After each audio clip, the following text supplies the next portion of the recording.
The views and opinions expressed in this broadcast do not necessarily reflect or represent the views and opinions of WBGR Network.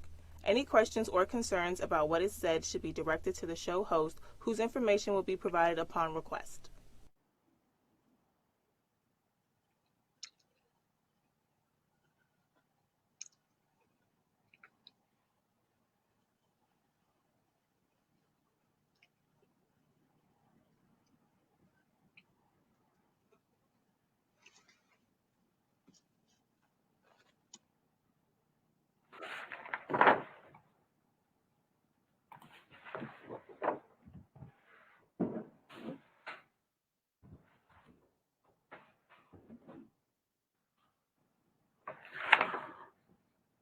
Welcome to Q's on the Move.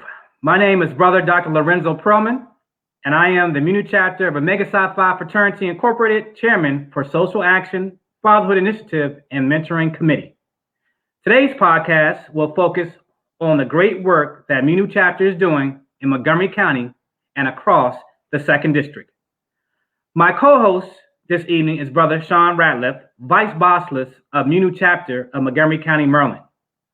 Brother Ratliff, please take a few minutes to give a brief overview of the work Muni Chapter, a graduate chapter of Omega Psi Phi Fraternity Incorporated, does to uplift the students and citizens of Montgomery County, Maryland.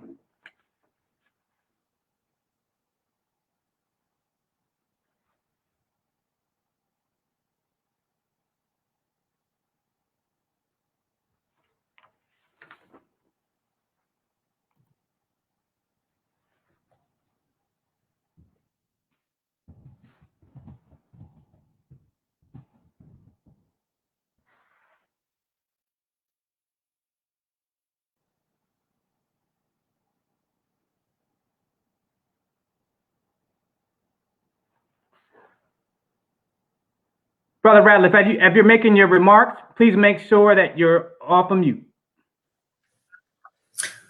Well, thank you, Brother Dr. Perlman. I apologize. I'm getting into my spiel here and didn't realize I was on mute. But let me just start by saying this.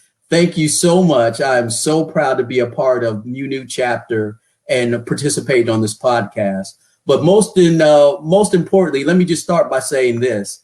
I'll tell you what. Just last year alone, we provided over 900 hours of community service work within Montgomery County.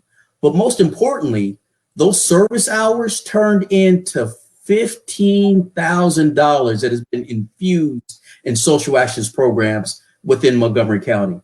And so when it relates to students, we've actually provided a Achievement Week banquet that where we recognize students for their abilities as it relates to their academic achievements. But then also we host a program that we call the Talent Hunt, where we highlight key students in Montgomery County for their artistic work.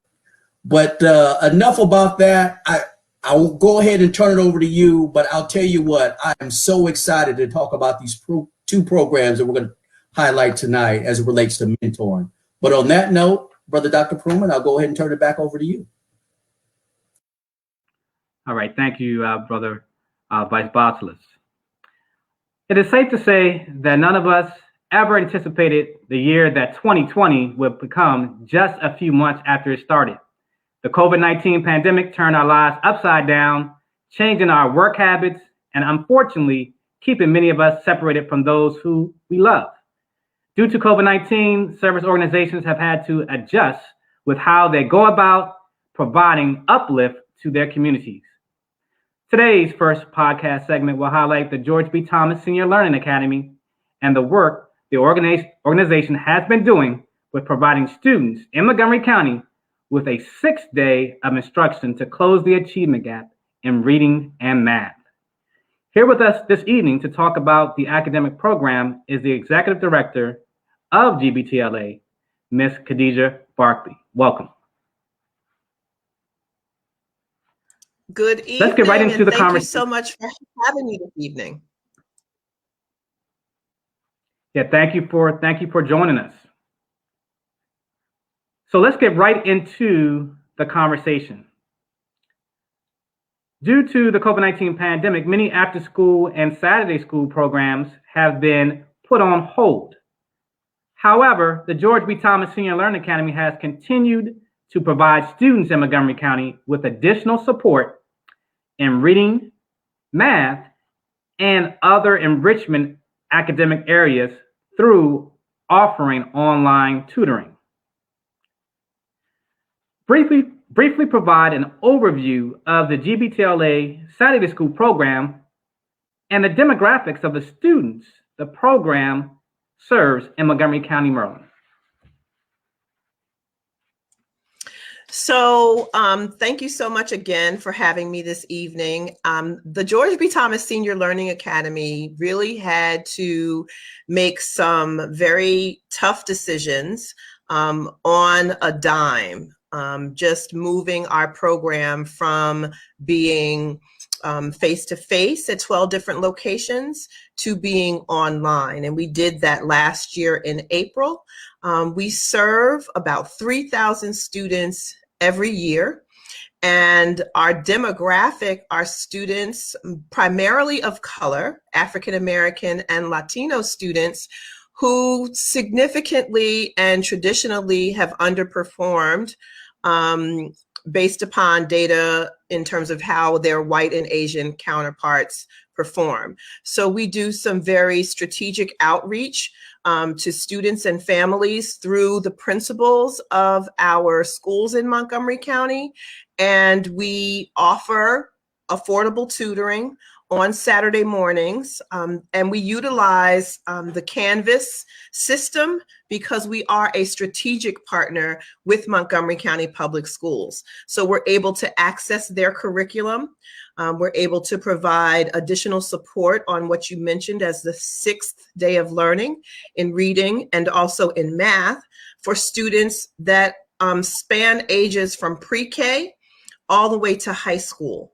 Our elementary grades really focus on the Eureka and Benchmark advanced curriculum. Our middle school students focus on 6th, 7th, and 8th graders. We have an APEX curriculum that is prescribed based upon where students have not necessarily shown strength and mastery in math and English. And then, of course, with our high school students, it's more like where they need support in terms of real tutoring. So we don't necessarily have a curriculum for our high school students, but we meet them exactly where their needs are. So if they're writing a paper or studying for an exam, we can provide that support for them. And so over the years, we've been in this, we've been doing this work for over 35 years now.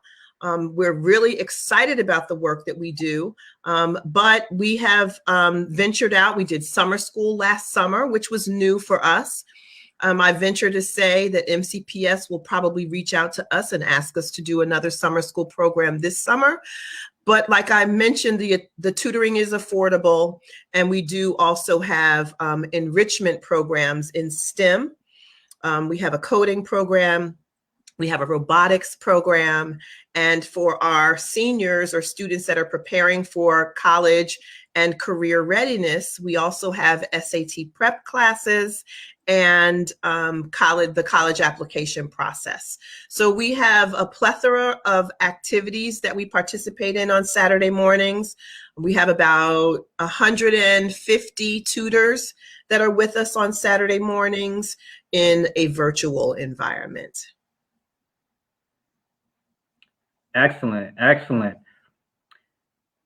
The next question asks, what type of impact is the Saturday School program having on student learning in MCPS? So in 2019, prior to this pandemic, we looked at our students who were participating in Saturday School more than half of the Saturdays. And so we have 23 Saturdays where we are in session, and we looked at those students who attended more than half of those sessions. And we worked with MCPS to compare their mastery of reading and math to students who did not participate in Saturday School. And so what we found in elementary grades, middle grades, and high school, our students did outperform students who did not attend Saturday school pretty much with every grade level in English language arts and in math. And so what I'm looking forward to is this year really being able to do that same comparison where they can look at how our students are doing as compared to students who did not participate on the 6th day of learning. All right, excellent. What information would you like our audience members to know about the program that they may not be able to learn just by going online to the GBTLA Saturday School website?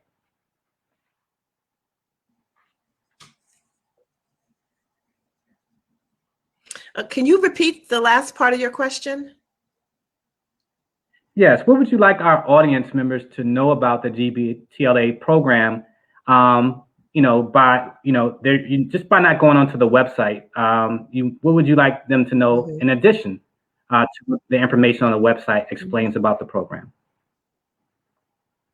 Well, I can tell you that you won't see this on our website, but we have the most passionate tutors that are getting up on Saturday morning because they have a heart for children. And we have volunteers that are the heart of our program, and our student to staff ratio during this COVID time is sometimes as low as 3 to 1 in some classrooms. But I also want to tell your listeners that everything that is affordable, right, is not always you can't put a price on it. Our program is affordable because we get a lot of support from the county government. And just because it doesn't cost a lot of money doesn't mean it's not necessarily worth it. So if you're looking for support for your children in reading and math, and or you're looking for acceleration opportunities, we are here for you on Saturday mornings. So if you're looking for that, you can reach us at www.saturdayschool.org. All right, great. And if members of the audience want to make a financial contribution to the Saturday School program, where can they donate? So they can go to www.saturdayschool.org and they just click on the donate button. And it costs us about $450 per student to provide tutoring. We charge our families either $40 or $85 if they are $85 if they're not on free and reduced meals, and $40 if they are on free and reduced meals. So we provide tutoring in an affordable nature, but that cost, of course, is still $450. And so we really rely on our partnerships, not only with, the MUNU chapter, but also, other members of fraternities and sororities and our donors that have been supporting us for years because of their affiliation with the MUNU chapter and also with Dr. Thomas. So. All right, excellent. Well, we would like to thank you again for joining us this evening. Again, this is Ms. Khadija Barkley, the Executive Director of GBTLA. Thank you for joining us this evening. You're welcome. At this time, we're going to transition into our next segment on Kingdom Fellowship. We'll be speaking with Brother Paul Scott, MUNU Chapter's Health and Wellness Committee Chairman, and the work his committee members are doing to ensure citizens of Montgomery County, Maryland, who have been economically impacted by the pandemic, basic needs are being met. Welcome, Brother Paul Scott. Thank you, Dr. Perlman. Thank you very much for allowing me to come before you all. And it's a pleasure to talk about the work that MUNU chapter is doing in the community. We have a strong history. You heard about the GBTLA program, which we started over 20 years ago. Everybody knows about the Game Changer program. Our scholarships and MUNU men are involved in every aspect of our community. And so when COVID came out, my church, Kingdom Fellowship AME Church, pastored by Minister Reverend Matthew Watley, started this great program, identified the need regarding food assistance and other type of assistance that would be needed in the eastern portion of the county. It's also borders into Prince George's County, where we're actually straddling that area and help folks from both of those areas. And to date, over a year, we've served over 33,000 households, about closely approaching 34,000 households. Over 379,000 pounds of food has been provided, and this program has just been taken off. We work with various organizations. We work with quite a few other churches: People's Community Baptist Church, City of Lights Church. We're affiliated with the Manna Food Center, a capital area food bank. It's the Montgomery County Council, even Will Joando, big supportive of this program. And we're out in 2 locations. The location that most of the time you'll see MUNU members, Omega Sci-Fi members, are at the East County Recreational Center. You'll see us every Saturday assisting with the traffic, doing a lot of the prep work as far as getting that food out. And again, if you know of a family that needs food, needs assistance, we ask you to send them out to the East County Recreational Center. They got to get there early because those lines start up around 7 o'clock. And we hit at the minimum of 500 families, sometimes going up to 650 families at that particular location. But it's just been a tremendous work. And when we run out of food, and just to see the look in some of those families, their eyes, it just almost brings tears to me. But it's just been a pleasure being able to work and see my brothers of Omega Sci-Fi MUNU chapter out there working. Thank you, Brother Scott. Brother Scott, does this particular program only meet the needs of families in Montgomery County, or are there other local jurisdictions that also can benefit from this food distribution? Great question. As I indicated, we're at the location that we're in is the Calverton, White Oak, Briggs Cheney area, Burtonsville area. So we do have folks who come from Prince George's County, and the reality is that we're not looking at a person's driver's license or anything of that sort. If they're in line, we're serving them. And so, again, I'd love to see our Black and brown folks from, we have Hispanic, we have Asian, we have Caucasian.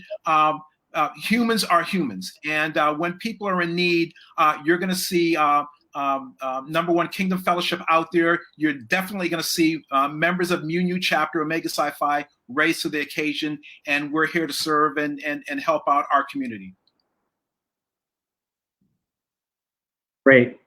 And last question, Brother Scott, how can listeners support the Kingdom Fellowship food distribution program? Well, I would certainly direct them to the website. You can look up Kingdom Fellowship AME Church, but also the hub director is a gentleman by the name of Marcus Jean, and his phone number is 301-589-0866. And I'll repeat that again. His name is Marcus Jean. His phone number is 301-589-0866. And if you have food, if you have obviously resources, funds, resources, other things, I would urge you to get in contact with him if you want to assist in that effort. And also, if you need assistance, there's other things that we do. There's some other targeted areas, targeted communities that we do go out and drop off food and do some other type of support as well. All right. Thank you, Brother Scott, for providing us with that important update about the work the Brothers of MUNU chapter are doing to support the Kingdom Fellowship food distribution program in Montgomery County, Maryland. Thanks again for joining us.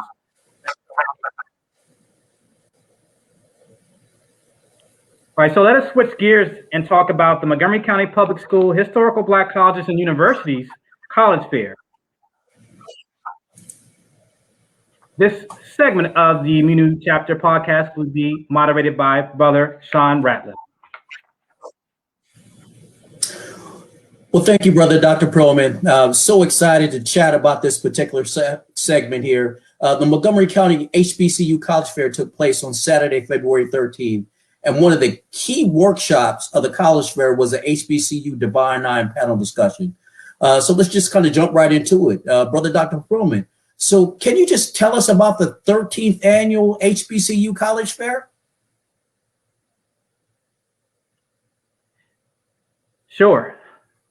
The 13th annual MCPS HBCU College Fair is about helping young men and women understand the importance and relevance of historical Black colleges and universities. The annual fair accomplishes the goal of helping young people to apply to college, to get accepted in some cases on the same day, and also learn about the importance that HBCUs play in the life of African American students.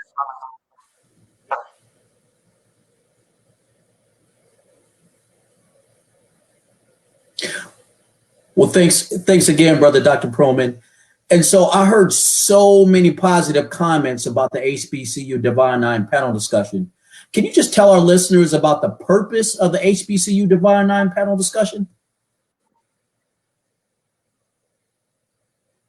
Yes, the goal is to get many of the alumni of HBCUs who are part of the National Panhandle Council of Montgomery County, Maryland, and to get them to partake in a panel discussion to really talk about the advantages of young people attending historically Black colleges and universities.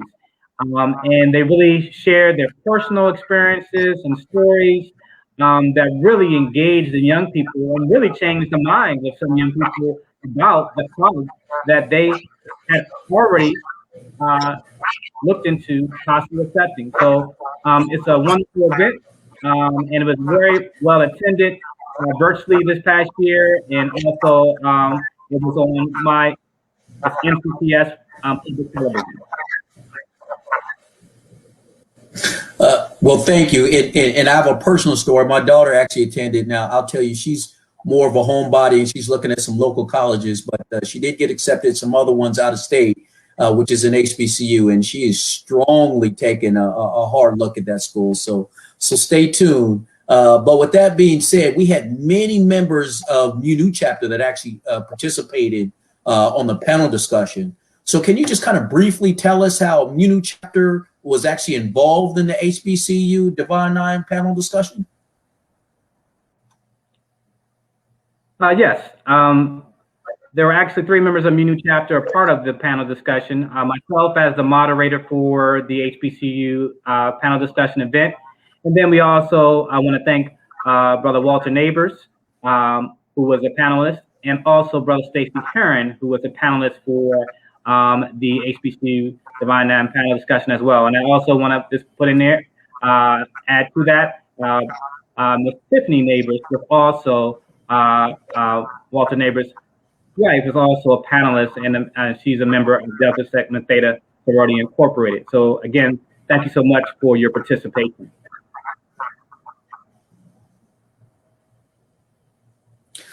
Now, recently, there's been a lot of attention being given to HBCUs, especially with the All-Star game this weekend with the tribute.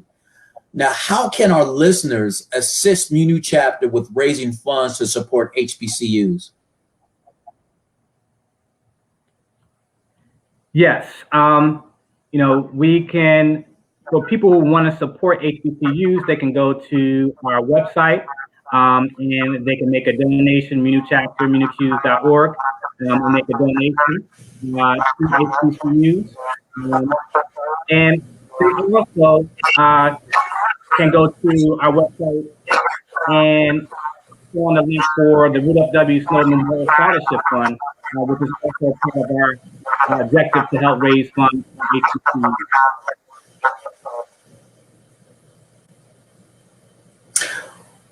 Well, again, Thank you so much, Dr. Prillo, for just providing us with that important update about the annual HBCU Divine Nine panel discussion and its impact on our students that attend HBCUs.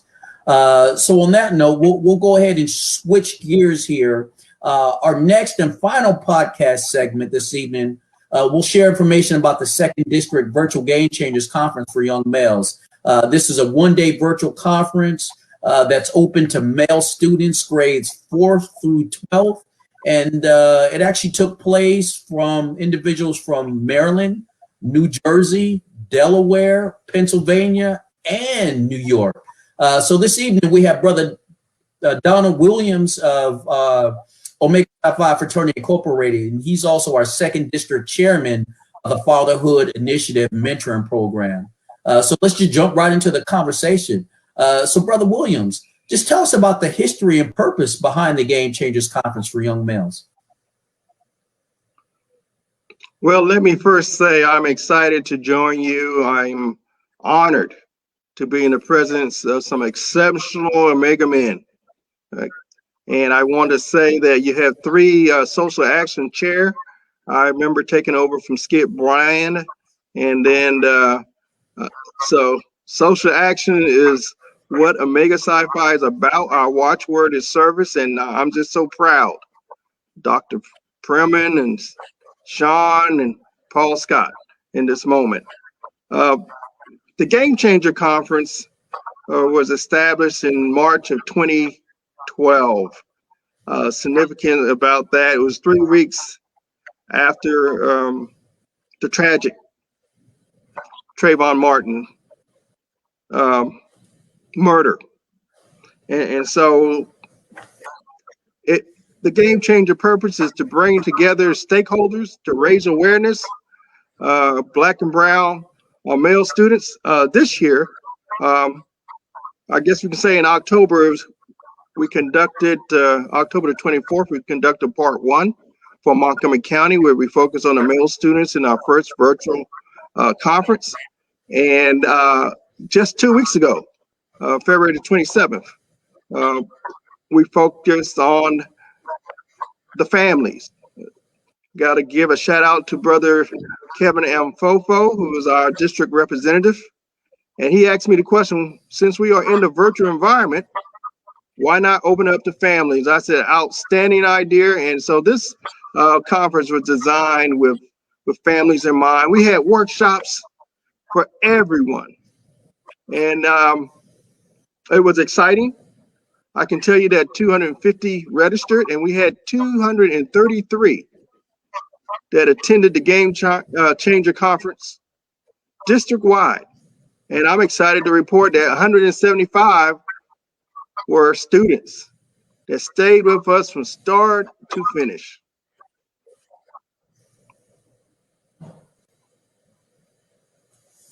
Excellent, excellent. Those are outstanding numbers.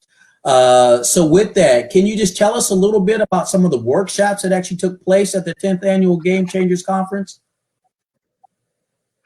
Absolutely.